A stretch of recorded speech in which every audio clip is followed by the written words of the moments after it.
Bonjour à tous, je suis super contente de vous retrouver aujourd'hui sur ma chaîne pour une nouvelle vidéo. Aujourd'hui, je vais vous parler d'un sujet qui me tient à cœur. Ça va être plus une vidéo conseil aujourd'hui, soin, quelque part lié au maquillage aussi, parce que c'est en prenant soin de sa peau qu'on aura un meilleur maquillage. Faut prendre soin de la toile avant de poser de la peinture dessus.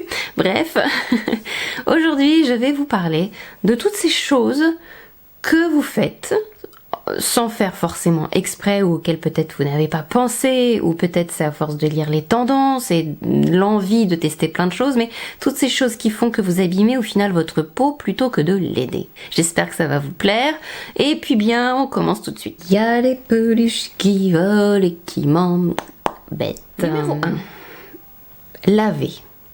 Alors, dans cette catégorie-là, je vais regrouper plein de choses qui se résument souvent à laver quelque chose. Laver quoi? Eh bien, lavez vos mains avant de faire vos soins.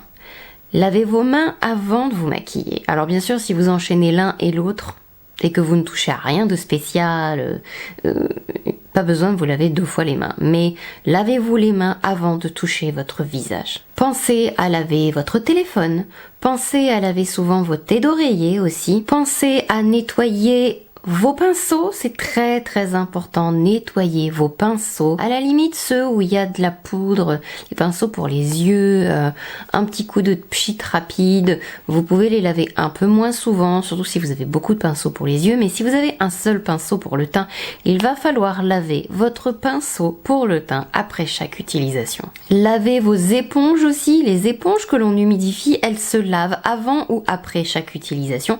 Moi, je préfère les laver avant chaque utilisation parce que c'est rapide et que de toute façon, enfin pour moi, hein, je parle pas pour l'utiliser sur quelqu'un d'autre, mais forcément je vais les mouiller, l'humidifier pour pouvoir l'utiliser, donc autant la laver à ce moment-là, ça fait 2 en 1 et ça évite de la tremper 1 milliard de fois. Imaginez le nombre de bactéries que vous mettez après sur votre visage et ne soyez pas surpris du coup d'avoir des boutons ou de faire des réactions si vous lavez vos pinceaux 1 fois par mois et alors si vous vous maquillez 1 fois par mois, effectivement, cela va sans dire que pourquoi pas. Mais lavez vos outils, lavez vos pinceaux, lavez vos éponges et lavez vos mains aussi, ce sont des outils en fait. Et pensez à ce nombre de fois d'ailleurs où vous touchez votre visage dans la journée et où vous transportez comme ça les bactéries et vous vous tartinez après avec et vous les mettez sur votre peau et vous les mettez sur votre maquillage. C'est pas le maquillage qui va vous donner des boutons, mais toutes ces fois où vous avez déposé des bactéries sur votre visage, où vous vous maquillez avec vos pinceaux sales et vous remettez des bactéries par-dessus, enfin, c'est... moi, je vais m'évanouir là, rien que d'y penser. Évitez de vous toucher aussi, du coup, le visage en journée, sauf si c'est pour ce que vous vous êtes lavé les mains et du coup vous avez le droit de vous toucher le visage, mais évitez vraiment de toucher votre visage. Numéro 2, vu qu'on est en train de parler de se laver le visage avec un nettoyant doux est hyper important. Alors, je tiens quand même à préciser que le but, là tout de suite, de vous dire de vous laver le visage, n'est pas de stigmatiser et de vous dire que l'acné n'a rien à voir avec l'hygiène. Vous pouvez vous laver le visage et faire tout ce qu'il faut et quand même avoir des boutons. Donc, je tiens quand même à préciser. Mais, c'est très important de vous laver correctement le visage. Lavez-vous avec un nettoyant doux. Pas besoin de nettoyant hyper agressif, abrasif. Un nettoyant doux avec un pH assez bas, c'est nickel. Le pH de votre nettoyant est très très très important. Le pH d'un nettoyant idéal, c'est entre 4,5 et 5,5. C'est au final assez bas. Ça sert à rien. Un savon, c'est très très haut. pH neutre, c'est encore trop haut. pH neutre, c'est 7. Faut vraiment être assez bas. Votre peau vous dira merci. Vous n'avez pas forcément besoin de vous laver le visage 2 fois par jour aussi, je tiens à le préciser. Que vous ayez la peau grasse ou que vous ayez la peau sèche, là ça va dépendre de vous, faites des tests, voyez ce qui vous va. L'été, il faut que je me nettoie le visage le matin et le soir. L'hiver, je peux juste... Alors quand je dis passer de l'eau, c'est pas juste faire plouf, plouf, c'est vraiment frotter avec de l'eau sur le visage, hein. C'est pas, faites pas semblant là. Bon, alors frotter, c'est pas avec un gant de crin non plus, mais voyez, vous, avec vos mains quoi. Je voulais quand même vous préciser que utilisez un bon nettoyant, lavez-vous le visage le soir de toute façon, il faut. Alors, vous avez eu la pollution, les bactéries, vous êtes touché le visage je ne sais combien de fois, il faut enlever la crème solaire, il faut enlever le maquillage de toute façon, enfin voilà, il faut vous laver le visage le soir. Le matin c'est plus optionnel, ça dépend des personnes, il n'y a pas de formule toute prête où faites ci, faites ça, comme ça, c'est pas tout noir ou tout blanc. Troisième chose dont je voulais absolument vous parler, c'est éviter d'y aller trop fort. Évitez d'y aller trop fort, c'est-à-dire, ce n'est pas parce que vous allez donner énormément de choses à votre peau qu'elle va se sentir mieux. C'est pas parce que vous allez utiliser un produit qui a un pourcentage élevé de je sais pas quoi que votre peau va se sentir mieux. Vous voyez ce que je veux dire? C'est là encore pas tout noir ou tout blanc. Il y a des personnes qui vont supporter de se mettre moult sérums à la fois, d'utiliser à la fois rétinol, BHA, AHA, il y en a qui vont supporter, mais déjà, de mon opinion, vous devriez éviter, mais vous n'allez pas forcément le supporter. Si vous vous demandez pourquoi votre routine n'est pas efficace et pourquoi vous avez plein de boutons ou pourquoi vous êtes irrité, à savoir que une peau rouge qui desquame, qui est très brillante, qui a de la texture, où les pores sont excessivement dilatés, ou si vous avez des boutons, ou si les produits piquent par rapport à d'habitude, donc si votre peau est sensibilisée, c'est qu'il y a quelque chose qui va pas. Vous pouvez parfaitement adorer utiliser moult produits, mais c'est pas dit que ça va fonctionner pour tout le monde. Un nouveau produit, ça s'utilise un nouveau produit à la fois. Ne vous lancez pas dans des trucs de ouf à tester 10 nouveaux produits, une nouvelle routine complète d'un seul coup. Comme on est dans le trop, un haut pourcentage ne signifie pas qu'un produit va être plus efficace.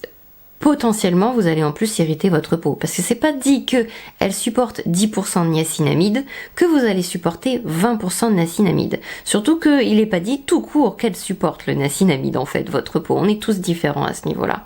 Vous allez supporter 0,1% de rétinol, mais vous n'allez pas forcément supporter 0,3% de rétinol. Surtout que d'une formulation à l'autre, vous n'allez pas forcément supporter non plus la même concentration d'actifs à l'intérieur. Donc, faites attention, allez-y au fur et à mesure, un seul produit, une fois par semaine, un peu plus, introduisez-le au fur et à mesure, voyez ce que ça donne, et si ça ne écoutez votre peau, n'en faites pas trop, vous allez l'irriter, donc faites attention. C'est pas un c'est interdit, mais c'est un surtout faites attention. Et vu qu'on en est au trop, je vais parler aussi du trop exfoliant, vous devez faire attention à l'exfoliation. Si votre peau, imaginons, a beaucoup de desquamation, vous vous dites je vais l'exfolier parce que elle a plein de peau morte qu'il faut que j'enlève. Alors en théorie ça pourrait être effectivement le cas, sauf que peut-être que votre peau est en train de desquamer parce qu'elle est enflammée et irritée. C'est peut-être pas justement normal qu'elle desquame, et c'est peut-être qu'elle a besoin de beaucoup d'amour et d'hydratation. Peut-être vous allez l'irriter encore plus à exfolier. Exfolier en plus c'est pas tous les jours, utiliser des acides exfoliants c'est pas tous les jours non plus. Je dirais que le rythme normal et safe pour tout le monde, si vous avez des doutes, c'est de le faire 1 à 2 fois par semaine. Ratez, prenez soin d'elle, essayez de réparer la barrière cutanée déjà, et n'exfoliez pas à tout prix pour enlever toutes les peaux mortes. Enfin, là, il y a besoin d'amour là. D'ailleurs, on va en arriver du coup à mon autre point très important, c'est-à-dire que vous avez besoin d'hydratation. Que vous ayez la peau grasse, très très grasse, que vous ayez la peau sèche, que vous ayez la peau... voilà. Alors la peau sèche a besoin aussi de nutriments, de trucs un peu nourrissants, mais tout le monde a besoin d'hydratation. Et souvent, on me dit, oui mais j'ai la peau grasse, j'ai pas besoin d'hydratation parce que ma peau produit du sébum. Alors stop. Pas parce que votre peau grasse fabrique énormément de sébum qu'elle est capable de maintenir l'eau à l'intérieur d'elle, et ça n'a rien à voir avec le fait d'être hydraté. Rien que le sébum en plus n'est pas très fort pour garder l'hydratation à l'intérieur de la peau. Donc une bonne crème ça ne fait de mal à personne. Certes, vous produisez du sébum excessivement, ça peut être hormonal, ça peut être génétique, là malheureusement on n'y peut rien. Ça peut être parce que votre peau est irritée et du coup elle va produire plus de sébum. Ça peut être parce que vous êtes déshydraté et la peau en fait ne peut produire que du sébum. Donc du coup elle fait ce qu'elle peut quand elle sent qu'elle a un problème. La déshydratation, souvent, ce sont des peaux qui vont briller beaucoup d'ailleurs. Mais elle fait ça parce qu'elle sait faire que ça, mais ça veut pas dire que vous n'avez pas besoin d'hydratation. Ça n'a rien à voir. Bien, un autre point de choses que vous avez absolument besoin, s'il vous plaît, mettez votre crème solaire. Alors, c'est pas la fin du monde si un jour vous allez oublier.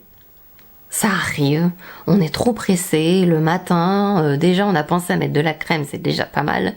La crème solaire après, bon, mais pensez au maximum faites-le. Alors bien sûr ça dépend de la quantité de soleil que vous allez prendre. Si il fait nuit 18 heures sur 24 et que vous êtes enfermé chez vous, après à voir, parce que si vous êtes dans un appartement exposé plein soleil et que vous êtes devant votre fenêtre, enfin après il y a une mesure dans tout. Ça je l'explique un peu plus dans ma vidéo sur le soleil que je vous mettrai en barre d'infos, donc n'hésitez pas à aller la voir, mais mettez de la crème solaire. Le soleil abîme vos cellules. C'est un cancérigène avéré. C'est dangereux, ça fait du bien au moral, mais c'est très dangereux pour votre peau, donc mettez de la crème solaire. Alors un dernier point, parce qu'on m'en parle souvent, on me demande souvent mon opinion dessus, mais un truc qui peut vous faire vraiment vriller, c'est de suivre à la lettre les applications qui vous expliquent les ingrédients des listes INCI de vos produits. Et là, c'est un peu en même temps un coup de gueule que j'ai envie de pousser. Elles sont bien pour connaître la liste INCI d'un produit que vous allez utiliser. Elles sont bien si vous êtes allergique à un ingrédient et que vous voulez checker s'il n'est pas à l'intérieur. Pourquoi pas? Mais la plupart de ces applications, n'oubliez pas qu'elles sont conçues par des marketeurs, que les listes INCI ne sont pas forcément mises à jour et exhaustives, parce que les marques mettent à jour leur formulation assez régulièrement, qu'elles se basent sur des études qui sont souvent mal lues. Des fois, on se demande même d'où elles sortent. Lisez l'étude en question par vous-même. Vous vous apercevrez souvent qu'il y a des subtilités que... pourquoi, quoi? Qu'est-ce qu'il y avait comme étude récente? Par exemple, les sels d'aluminium, potentiellement cancérigènes. Mais dans l'étude en question, le sel d'aluminium était injecté dans la peau. Je ne m'injecte pas mon déodorant personnellement. Certains ingrédients sont potentiellement dangereux, et je dis potentiellement s'ils sont avalés, comme le phénoxyéthanol par exemple. Sauf que pour que vous puissiez potentiellement être malade avec votre produit, il faudrait que vous avaliez 49 pots de crème. Ça fait relativiser l'étude, hein, n'est-ce pas? On ne peut pas juger un produit sur un ingrédient qui est à l'intérieur. Pourquoi? Eh bien, je vais vous donner un exemple qui est hyper simple. L'huile de noix de coco. Elle est comédogène. L'huile de noix de coco pure est comédogène. Mais l'huile de noix de coco à l'intérieur d'un cosmétique, ça ne veut pas forcément dire que ce cosmétique est comédogène. Déjà, comédogène, c'est une notion pas très scientifique et un peu vague, malheureusement. C'est pas réglementé ni rien. L'ingrédient seul, ça ne suffit pas à juger un produit. Et vous pouvez potentiellement du coup faire des erreurs. Peut-être que le produit n'aurait pas du tout été dangereux pour vous. Peut-être que vous l'aurez parfaitement supporté. Ou peut-être que en fait vous allez vous diriger vers des produits que ça veut pas dire que vous allez le supporter ou qui vont pas vous irriter. Je pense notamment à l'alcool à l'intérieur d'un produit. Vous allez vous dire... Il y a de l'alcool. Alors déjà, il y a plusieurs alcools. Il y a des alcools gras et il y a ceux qui sont souvent décriés comme l'éthanol, l'alcool dénaturé, etc. Utilisé à l'intérieur d'un produit, ça ne veut pas forcément dire que cet alcool va vous irriter. Pire, qu'il va tuer vos cellules. Enfin, le soleil le fait déjà et vous mettez pas de crème solaire. Ça n'a pas l'air de vous choquer plus que ça. Ou vous asséchez terriblement la peau. Il faut voir la formulation complète du produit. Le produit est peut-être justement hyper émollient, il a été pensé pour potentiellement calmer cet effet potentiellement de desséchant de l'alcool. Enfin, il y a plein d'ingrédients qui sont avec, il n'y a pas juste de l'alcool. Ne faites pas la chasse à la sorcière un produit se juge dans son ensemble et surtout il se juge après l'avoir essayé parce que nous sommes tous différents. Il y a des produits, je pense à une crème reine qui m'a fait une de ces inflammations à l'application, mais c'était la folie, j'étais rouge, ça me grattait. Alors là, je pouvais pas avoir de doute que j'ai réagi avec. Hein. Et bien pourtant, la liste en elle-même, elle était pas bien quoi. J'espère que cette vidéo vous a plu. Je vous fais plein de gros bisous. Prenez soin de vous en attendant la prochaine vidéo. À la prochaine. Donc, bye bye.